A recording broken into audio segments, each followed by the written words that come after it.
పెళ్ళికి సహజీవనానికి తేడా ఏంటి అని కనుక చూస్తే, పెళ్ళి అనేది హిందూ వివాహ వ్యవస్థలో సమాజం గుర్తించినటువంటి ఒక ప్రధాన విషయం. పెళ్లి చేసుకున్నటువంటి ఇద్దరు దంపతుల్ని సమాజం ఆహ్వానిస్తుంది, గౌరవిస్తుంది. అలాగే పెళ్లి చేసుకోకుండా ఒకవేళ సహజీవనం చేయదలుచుకుంటే ఆ ఇల్లు అద్దెకిచ్చినటువంటి ఓనర్కి తెలిసినప్పుడు వీళ్ళిద్దరు సహజీవనం చేస్తున్నారని ఇద్దరిని చావగొట్టేటువంటి పరిస్థితి మనకు కనబడుతుంది.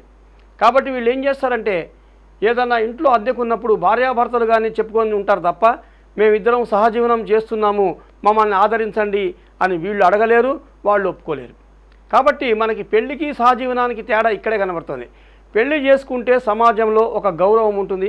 పెళ్లి చేసుకోకుండా అలాంటి జీవనాన్ని గడపాలనుకునే వాళ్ళకి ముఖ్యంగా గౌరవము అనేది ఉండదు. చట్టంలో కూడా గౌరవం ఉండదు, సమాజంలో గౌరవం ఉండదు. రేపొద్దున ఆస్తి విషయాలకు వస్తే వీళ్ళకి ఎటువంటి అధికారం ఉండదు. కాబట్టి వీళ్ళు ఖచ్చితంగా పెళ్లి చేసుకొని తీరాల్సిందే. పెళ్లి చేసుకుంటేనే వీళ్ళకి హక్కులు, అన్ని హక్కులు చట్టపరంగా ఏవైతే హక్కులు ఉన్నాయో ఆ హక్కులన్నీ కూడా వీళ్ళకి లభిస్తాయి. లేకపోతే రేపొద్దున వీళ్ళ మధ్యన ఉన్నటువంటి సంతానానికి చాలా ఇబ్బందులు కలుగుతాయి.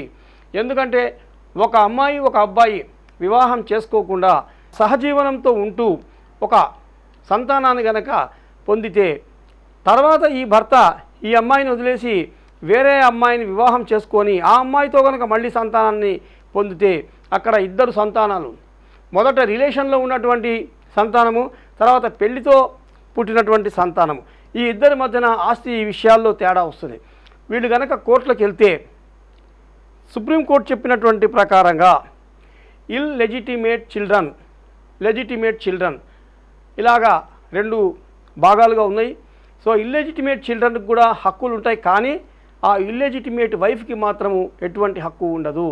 మనం చూస్తున్నాము, ఒక విషయంలో ఒక భార్య భర్త విడాకులు తీసుకున్నారు.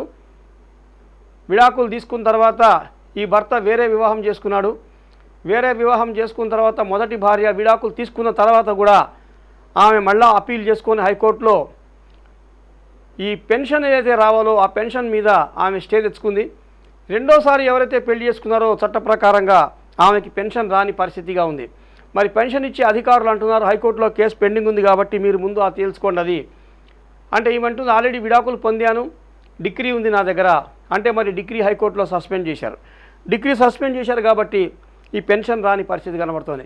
ఇలాగ చట్ట ప్రకారంగా చేసుకున్న సంబంధాలకే ఇన్ని లొసుగులు, ఇన్ని కష్టాలుంటే మరి ఈ సంబంధంతో ఉంటూ రిలేషన్ని మెయింటైన్ చేసుకుంటూ ఒక కాపురం చేస్తుంటే కనుక వాళ్ళకి ఎటువంటి చట్టపరంగా రక్షణ కలగకపోగా సమాజంలో ఇలాంటి వాళ్ళ పట్ల చిన్న చూపు ఉంటుంది.